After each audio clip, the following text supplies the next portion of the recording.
For more on this, we're joined from Vienna by Mr. Yusri Abu Shadi, former Chief Inspector of the IAEA, and from London by Mr. Meher Nicholas Fazili, Director of the EU ASEAN Centre.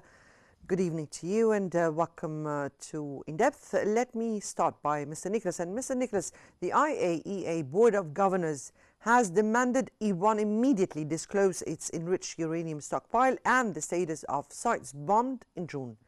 Is this resolution primarily a pressure tool by the US and Europe or a necessary preventive step?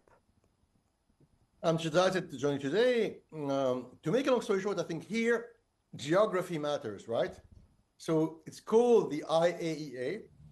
It's supposed to be truly international. But if you look at the upper echelons, right, the cadre, the top people, the inspectors, the policymakers at the IAEA, Western Europe is very overrepresented. So countries like Italy, France, Germany, Britain are very overrepresented. And who is underrepresented? Well, it's countries from Asia, from the Arabian Gulf, from Africa, from Latin America. They are underrepresented.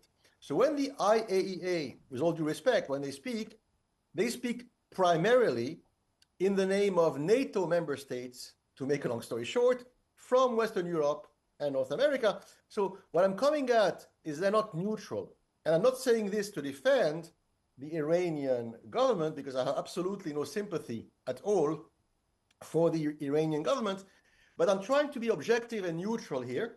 And objectively, I would blame both sides. So I would blame both the behavior of the Iranian regime, the Khomeinist authoritarian clerical Shiite regime of Iran, which behaves in an unpeaceful manner, it's true, does not respect international treaties, it is true, but it's not only their fault, it's also the fault of their enemies. Why? Because here there's a double standard. So there are other Asian or Middle Eastern countries who do not abide by international law. And there are other Middle Eastern and Asian countries who couldn't care less about, following the IAEA recommendations, and they are never punished, they are never sanctioned, and they are never bombarded, right? You never see anyone bombarding Pakistan or Israel because they don't follow the recommendations of the IAEA. So here, it's a bit unfair, and there is clearly a double standard, and in this day and age, that kind of double standard is unacceptable.